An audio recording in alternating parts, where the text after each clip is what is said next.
Hi there, welcome to ABTV. This is the review show looking back on the St Mirren game. Now, if you were with me for the live recording on Monday night, you would have noticed one or two technical issues. Now, I was not happy with that, so I decided to take it off YouTube, and this is now a recording of that show because I am a perfectionist and I don't want to disappoint. So this is why I've decided to record the programme again. Coming up, I'm going to be speaking to STV sports presenter Chris Harvey, who's got many interesting things to say about Willie Miller, Andrew Considine, and the rebuild that is facing Jim Goodwin in the summer. And as it was Andy's final appearance on Sunday, I'll be bringing you a feature a little bit later that I made a few years ago, just sort of as a fond farewell to Andy. So I really hope you enjoy the show today. Now, I was kind of thinking how to start the programme, and I got to be honest, I have never been more happy to see the back of a football season. I've tried really hard to stay positive. As many of you know, if you follow me on social media, you know that I always try and remain positive, but it's been difficult. I thought we started the season very brightly. I thought we looked good. It looked very promising, and then it just descended into chaos. And I never thought I would say it, but I'm so happy the football season is over. And all we can do now, we have no choice, all we can do now is look forward to the summer and the rebuild. So let's start by looking back on the St Mirren game. I will bring you the match stats first of all. Do you know, nearly 15,000 of you were in attendance for the game on Sunday, and I applaud every one of you. What a fantastic effort. 67% possession, 18 shots, but only 5 of them off target. Honestly, this is like a sense of deja vu. How many times have we been saying this throughout our season? So we finished in 10th position, which was our lowest finish since season 2003-2004. Let's see what the manager had to say after the game. I felt we were in complete control, to be honest. About 70% possession, plenty of attempts on goal. So it was a very frustrating afternoon again. He goes on to talk about the lack of a killer instinct. We all know what the issues are there. He also had plenty of other things to say, like asking the fans to judge him in 12 months' time. I've picked out a couple of newspaper articles for you. So Jim Goodwin hits out at refereeing decisions in the game, which I'll come to in a second. And Aberdeen legend Willie Miller takes aim at Dave Cormack and Jim Goodwin in a blistering rant, which we will speak to Chris Harvey about in just a moment.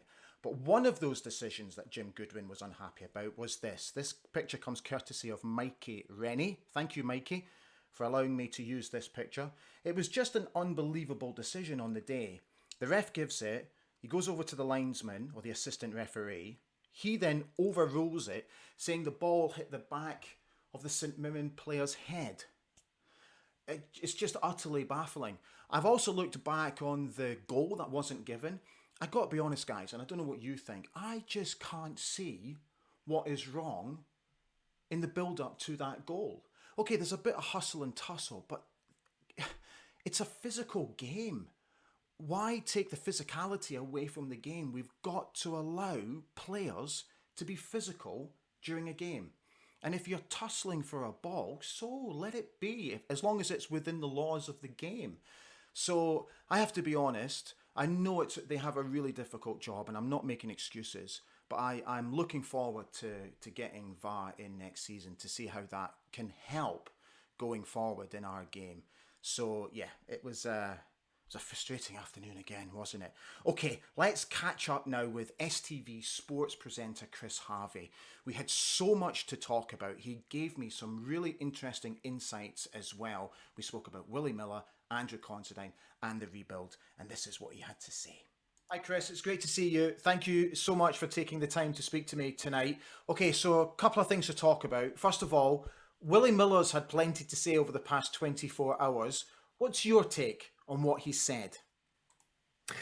Do you know what, Ali? I totally understand it. I mean, I was probably as surprised as anyone. There was a huge clamour for Stephen Glass to get relieved of his duties. And when that happened, equally, there was a bit of sort of revisionism about, oh, well, that wasn't handled very well. The club could have done this better. You know, I think he was bulleted almost immediately on full time at the Motherwell Cup game. And I think there's been an element of this with Andrew Considine. Up until he came in as a Scotland international, he was a very respected, I don't even know if the word loved, you know, there were fans that did enjoy the fact that he'd been a one club man, but there was also a huge proportion of the fan base that had been, for the previous years, calling for him to be replaced. And I remember I spoke to Andrew, who, you know, personal disclosure, absolutely brilliant guy that I got utmost respect for as a person. From a purely footballing point of view, I remember we had a discussion when he got his 500th appearance, and he thought when Graham Shinney was coming in, that was Derek McInnes buying his replacement. And he thought, that's me, cup-winning left-back coming in from Cali Thistle, and that's me done. Now, he survived every single person that came into that club to push him out of a central defensive slot or a left-back slot. And there is absolutely no doubt that he should go down in the annals of Aberdeen history as somebody who can rightly hold their head high, as a trophy winner, as somebody who carried the club through games, through quarterfinals, semi-finals, hat-tricks at Dundee, you know, stellar performances in Europe. Absolutely no doubt. But if you were dispassionate and looking from outside of Aberdeen, should Aberdeen offer a 2-year deal to a 35-year-old central defender that's come back from almost a year-long injury? You wouldn't find that many people would say, oh, do you know what, maybe, nice. But that comes down to sentiment, and that comes down to having somebody around that you think is a continuity of the culture. But having spoken to Jim Goodwin and having known Jim Goodwin before he came into Aberdeen as the manager, sentiment is not something that he is that bothered about. And I think as a football manager, it's an asset. He's come in, seen the team is failing, and has been on the slide, you know, possibly for longer than just this season, go back to last season. And he's looked at every opportunity he can take to change the culture. And that is really changing the personnel, whether it's behind the scenes, whether it's the playing staff. And I think it's just unfortunate that Andy has found himself caught in the crossfire there, because had he been fit, Aberdeen might not have had the season they've had. Stephen Glass might still be the manager. I think it's that simple. It doesn't get injured in Carabag. Potentially Aberdeen are a top 6 team, not necessarily firing on all cylinders, and Andy just renews and it's all hunky-dory. That's not the situation the club find themselves in. Could it have been handled better? Absolutely. The statement that came out made me feel quite uncomfortable. I wouldn't like my employer to put out personal details of my contract negotiations into the public sphere. To me, that doesn't show an awful lot of class. I don't know who was behind that, but I do wonder if they regret doing that now. But what's done is done. Yeah, completely agree. Andrew obviously put out his Instagram post earlier today, and sometimes less speaks volumes. He didn't mention Jim Goodwin, and I think I noticed that Scott Brown also didn't mention Jim Goodwin when he said goodbye. Should we read anything into that? I don't think so. I mean, the one thing you do know is that even people who I've spoken to who've been, you know, quote unquote, badly wronged by their employer, by their club, after a very short amount of time, don't tend to hold any grudges because they realise that that's football. Yeah. You know, it is a bit dog eat dog. It can be every person for themselves. You know, the manager will protect themselves ahead of the players if things aren't, you know, depending on the personality of the manager. You know, that phrase that's so common is the manager's come out and thrown his players under a bus there. Well, he might have gone into the dressing room and says, look, lads, I can't defend that. I am going to go out. I'm not going to name names, but I'm going to go out and I'm literally going to throw you under the bus. Don't read anything more into it. It buys us a bit of time, takes the pressure off that. But I'll go back, and if you lose next week, it'll be on me. But this is your kind of like, you know, and that's it. It's part of the game, the business, the entertainment of it. But yeah, I think it is unfortunate again I think as far as I'm aware, Scott Brown was very reasonable in his negotiations with the club. I think literally walked away without taking any payoff. He could have demanded his full contract, a proportion of the contract. As far as I'm aware, and I may be wrong, I think he said, look, no, that's absolutely fine. I totally respect Jim's decision. Jim wanted to come in, and I think rightly, not have anyone that was going to push back at any point on his way. And I also get that. If you're the leader of men, if you're the manager, you need that absolute control, particularly coming into a club that has been failing. It's not been delivering on the pitch.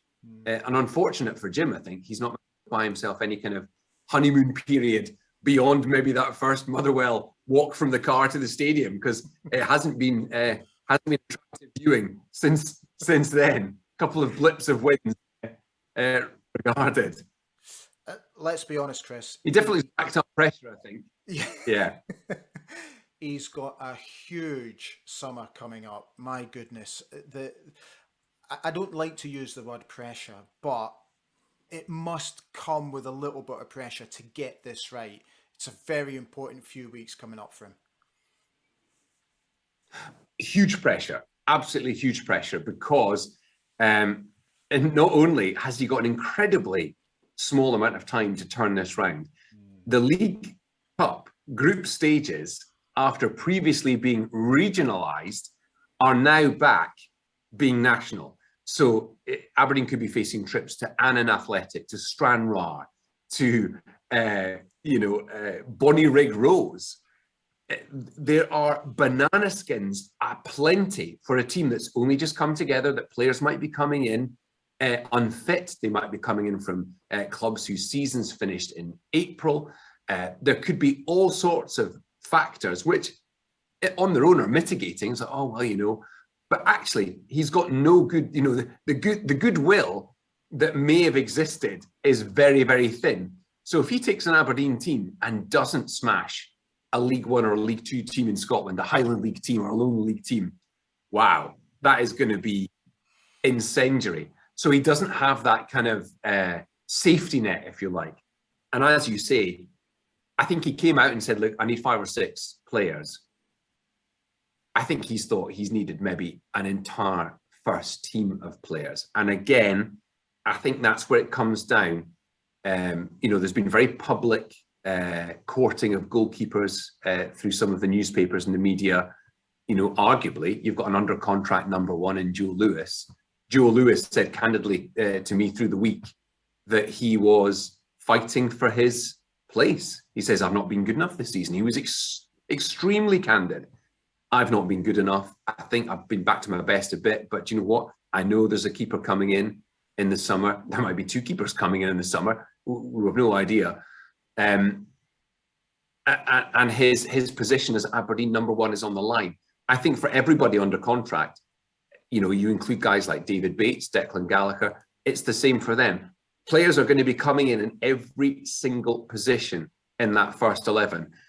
And it'll be about whether the existing under contract players can win the manager's trust and see off whoever comes in to provide competition. It'll be very interesting, interesting few weeks. I'm honestly, I can't wait to see what he does. I'm so intrigued more than anything else. Thank you so much for coming on. I know you've had a busy day as always at STV, so thank you for your time. It's lovely to see you, and hopefully I'll catch up with you. Absolute pleasure. Thanks, mate. Take care. Cheers, Ali. Thank you. Bye-bye. There we go. Chris Harvey. What a top man. You can catch him on STV News most nights. Now, if you were with me for the preview game, you would have noticed that I spoke to a guy called Morven Park, excuse me, who is a designer for the Press and Journal and Evening Express. And he came up with these concept shirts for the football club. Now, just to clarify, they have nothing to do with the football club. They have nothing to do with the manufacturer. They're just concept shirts. And he designed a Gothenburg one, which was absolutely sensational. Now, a guy that I know on social media, Stuart Yates, he got in touch with me and said, I've designed my own concept shirts and I'd like to share them with you because I also think these are really cool. What do you think?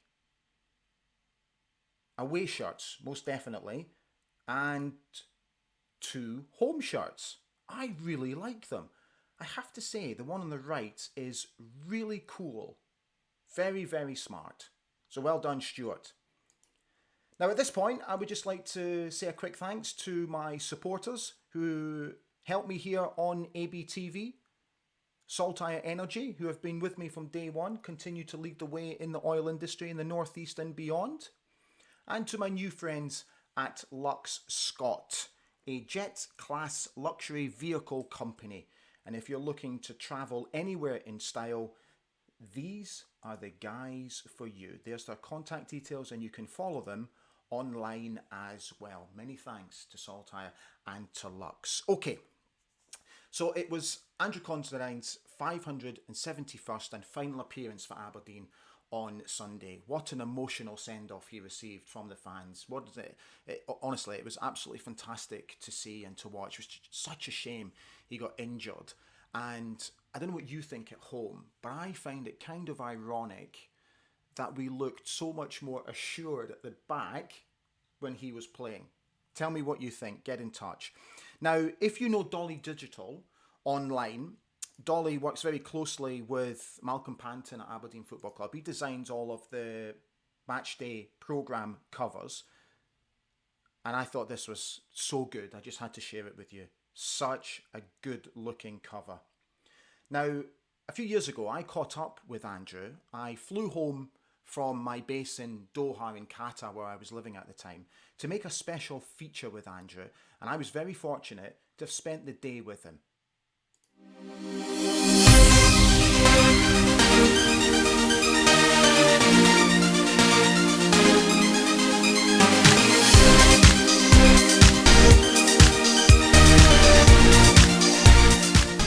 Good morning. It's early, it's cold, and I'm just on my way to go and meet Andy Considine at his house, and then we're going to drive into Pittodrie together. We're going to go down and do a little bit of filming at the training session and hopefully catch some of the press conference later as well, and just see how the day goes. See you in a wee while.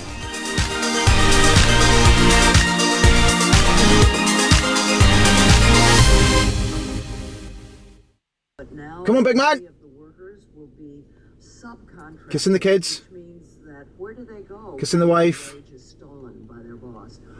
Still kissing the wife. Oh. Come on! Hi, good morning. Good morning. How are we doing? Very well, thank you. Very well. Ready to go? Yes, absolutely. man. Just hope you didn't get the old Flymo in the corner.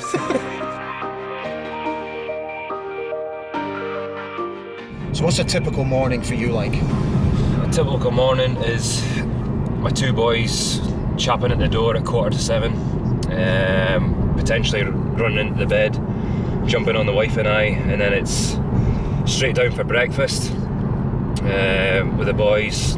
It's about back at 7, and then it's getting changed, getting myself ready, getting the boys ready for their day, into the car. And how long does it usually take you to get from your house to Pittodrie? Pittodrie, you're probably looking half an hour, can be 40-45 minutes depending if the kids are at school or not. There's normally bad traffic at the Garty roundabout, to be fair, so it can be a bit of a battle, but normally we just fly in. To be fair, it's not too bad. What do you think you're going to be doing in training today? Normally Tuesday's our toughest day of training. I reckon we'll be doing a lot of probably shaping to what maybe the gaffer potentially wants or is thinking about for Sunday's game. But the sports scientists will be involved a lot as well. There'll be some hard running, making sure the boys are in shape, especially the boys that maybe aren't getting time at the minute. So it just keeps everyone on their toes. And then in the afternoon we'll be doing a bit of weights, a bit of lower leg stuff, which is a program we do every Tuesday afternoon. So Tuesday's always a double session, but as I say, it's our toughest day of the week. But it's always a fun one at the same time. Training's always serious, but there's that fun side to it as well. But always look forward to a Tuesday.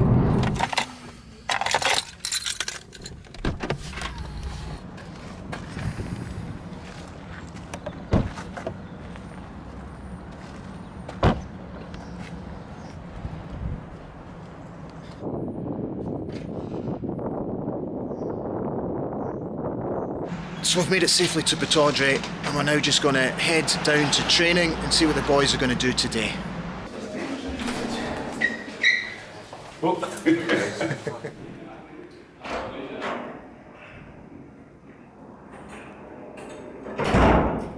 So here we are, Pittodrie Stadium.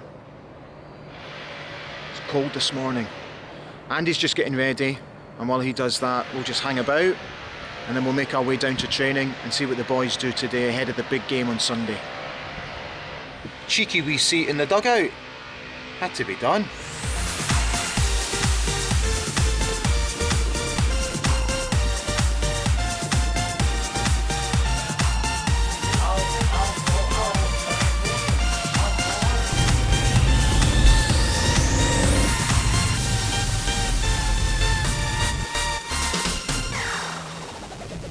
So the boys have just started their session. Let's see what they get up to this morning.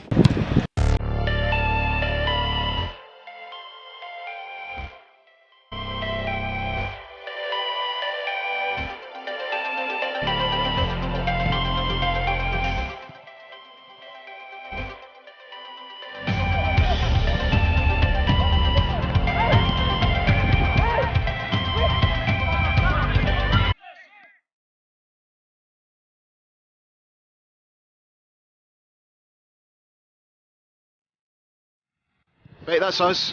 We'll have to let the boys get on now because they're going to do all the tactical stuff for the weekend, and we certainly don't want to impede on that, so we'll let them crack on, and then we'll see Andy a little bit later once he's finished.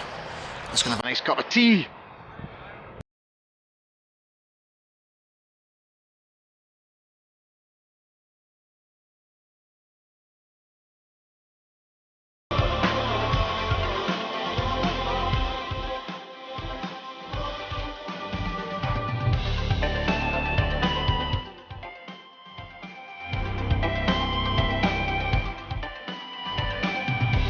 No, the strength of the squad is far better than it's ever been, obviously by numbers, right?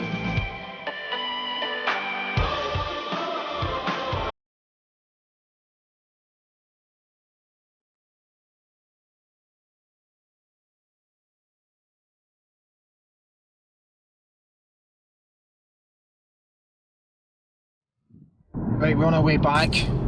Been a long day. How was your day? Day was good. It was good. It was tough. It was a tough warm up. We went straight into boxes, bit of possession, and an 11v11 game, which is tough as it was. It was mixed teams, but the intensity was good. Standard was good, and then we had a gym session in the afternoon, lower bodies, which was tough as it was, but it's something we do every Tuesday. So no, I would say everybody came away from training more than happy with what they put into it and got out of it. So it's been a good day. Let's have a sing-song. Behave yourself, Ali. I've heard you sing. I've seen you in a blonde wig.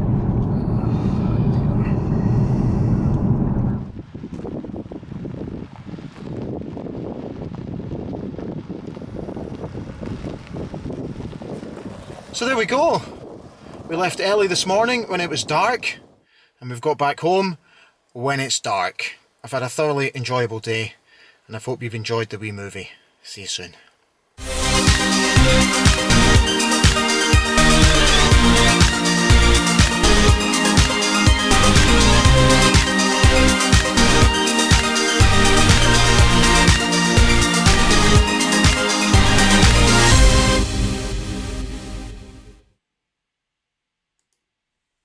There we are. Oh, he's going to be missed. Yesterday, he took to Instagram and left a very touching message. And just want to read a quick paragraph from you. It says, the fans who have supported me from the moment I stepped foot on the pitch back in 2004, from the bottom of my heart, thank you. Your turnout week in, week out to support Aberdeen and travel in your numbers to away games. The best fans in the world. Thank you. Many of his former teammates took to social media to also congratulate him. Russell Anderson said, "Fantastic achievement, deserve a huge amount of credit for his consistency and professionalism over the past 18 years. Adam Rooney tweeted, "Congratulations, Andy, on a brilliant achievement. A great guy and an incredible pro. Sure you'll be sorely missed and a great acquisition for any club." Neil Faki, MBE, said, "Thank you, Andy. You've been a rock at the back with more firepower in front of goal than we currently have at the club. All the best on the next step in your journey." And finally, Jamie Langfield tweeted, "Really happy that Andrew Considine got the send-off he truly deserved on Sunday. Unbelievable human being and former teammate, and I'm sure he will be a great capture both on and off the field wherever he ends up."